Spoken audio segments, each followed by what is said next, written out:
Hello students, welcome to SP smart online classes. हमारा जो first chapter होगा that is basic mathematics. Basic mathematics को मैंने तुम लोगों को बता रखा है कि जो फर्स्ट चैप्टर होता है वो जनरली सेट थ्योरी। तो सेट थ्योरी होता है फ्रॉम अकॉर्डिंग टू एनसीईआरटी या अकॉर्डिंग टू बोर्ड।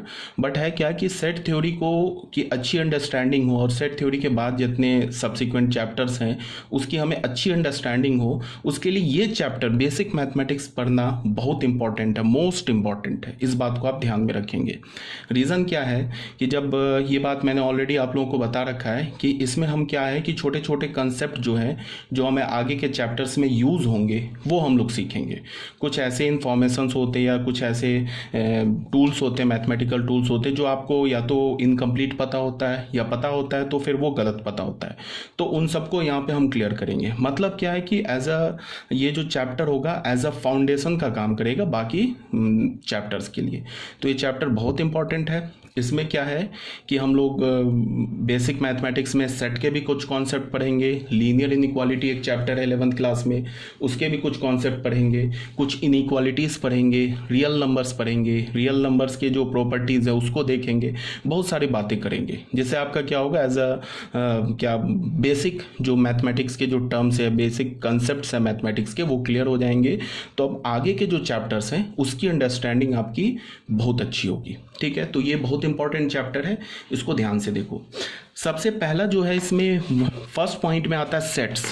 सेट्स किसे बोलते हैं? सेट्स का मतलब क्या होता है कि सेट को हम ऐसे डिफाइन करते हैं, collection of well defined objects. ठीक है, is called a set. Set हम किसे बोलते हैं? वेल डिफाइंड ऑब्जेक्ट्स के कलेक्शन को सेट बोलते हैं। It is generally represented by capital letters like A B C etcetera. Generally इसे हम कैपिटल लेटर से रिप्रेजेंट करते हैं, बट ऐसा कोई हार्ड एंड फास्ट रूल नहीं है। आप इसे और भी किसी स्मॉल लेटर या किसी सिंबल से भी रिप्रेजेंट कर सकते हो। जनरली कैपिटल लेटर से ही रिप्रेजेंट होता है।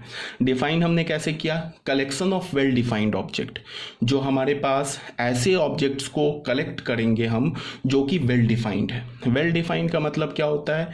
जिसमें कोई एम्बिग्यूटी नहीं हो, जिसमें कोई कंफ्यूजन नहीं हो, जिसका जो डेफिनेशन हो ना वो place to place, country to country, person to person, ठीक है, वो चेंज ना हो।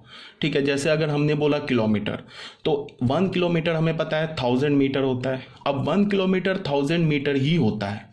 तुम दुनिया में कहीं चले जाओ, चाहे तुम इंडिया चले जाओ, चाहे तुम दुनिया के किसी भी कंट्री में चले जाओ, 1 kilometre is equal to 1000 kilometre. Even space में भी, इस वर्ल्ड से बाहर हम गैलेक्सी में चले जाओ या कहीं भी चले जाओ, 1 किलोमीटर 1000 मीटर के ही इक्वल होता है। तो 1 किलोमीटर इज वेल डिफाइंड। ठीक है, लेकिन आप तुम देखोगे कि गांव में क्या होता है कि कुछ लोग होते हैं जो अपने आर्म्स होते हैं उससे भी कुछ मेजरमेंट करते हैं। ठीक है, तो वो डिफाइंड नहीं है। जैसे उनके आर्म्स हो गए, कुछ बोलेंगे कि ये जो टेबल का लेंथ है वो मेरे आर्म से 5 टाइम्स उसका लेंथ है। तो अब वो तो डिपेंड करता है ना कि हो सके किसी बंदे का आर्म जो होगा वो छोटा होगा, किसी का बड़ा होगा, तो ये तो वेल डिफाइंड नहीं है ना। तो इसका मतलब क्या मैं बोल रहा हूँ इन जनरल कि हम उसी ऑब्जेक्ट को कलेक्ट करेंगे जो कि वेल डिफाइंड होगा।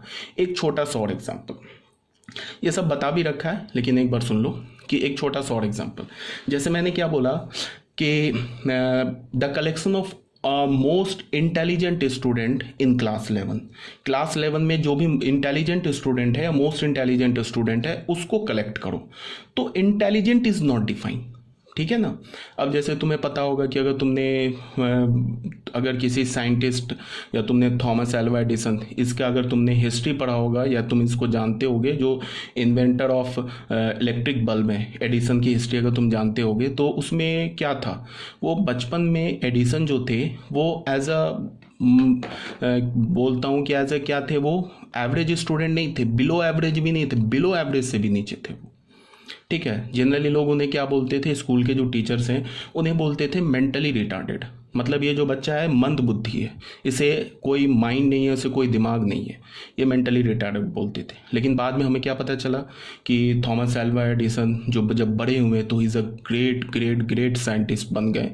थाउजेंड्स ऑफ पेटेंट्स किया उन्होंने, कई सारे डिस्कवरीज किए। ठीक है, तो हमें उनकी जो इंटेलिजेंसिया थी वो बचपन में तो नहीं पता चल पाई। ठीक है, तो उस समय के टीचर के लिए वो तो मेंटली रिटार्डेड थे।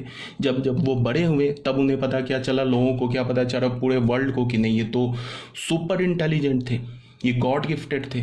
तो ये क्या हो रहा है कि मैंने ये क्यों स्टोरी बताया, इसलिए बताया जैसे तुम एल्बर्ट आइंस्टाइन को देख लो।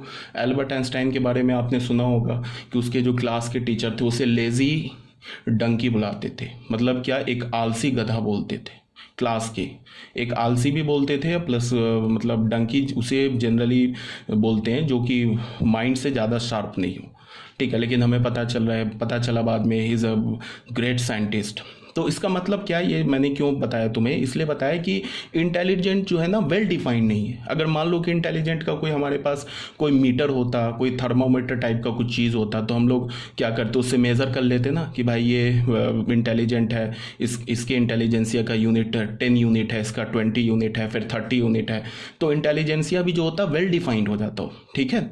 तो बट ये वेल डिफाइंड नहीं है। हमारे पास ऐसा कोई थर्मोमीटर तो बना नहीं है कि जिससे हम इंटेलिजेंसिया कैलकुलेट कर ले, या जिससे हम लोग किसी का शार्पनेस कैलकुलेट कर ले, या फिर हम किसी का ब्यूटीफुल कोई कितना है उसको हम कैलकुलेट कर ले। ऐसा कोई वेल डिफाइंड चीज़ तो है नहीं, ये तो डिपेंड करता है पर्सन टू पर्सन, ठीक है। तो मतलब क्या कहने का है कि जैसे इंटेलिजेंट हो गया, ब्यूटीफुल हो गया, शार्प हो गया, जैसे तुम बोल दो लार्ज हो गया, स्मॉल हो गया, तो ये सब जो चीज़ है ना ये वेल डिफाइंड नहीं है, ठीक है। तो ऐसे ऑब्जेक्ट्स का हम कलेक्शन नहीं बना कर सकते, ठीक है। जैसे अगर मैंने बोला कि फाइंड द ये form a set of most intelligent student in class 11, तो ये एक सेट नहीं है, बिकॉज जो मोस्ट इंटेलिजेंट टर्म है इज नॉट वेल डिफाइंड, ठीक है। मेरे ख्याल से मैंने बहुत ज़्यादा बोल दिया, समझ में आ गई होगी आपको ये बात क्या मैं बोलना चाह रहा हूँ।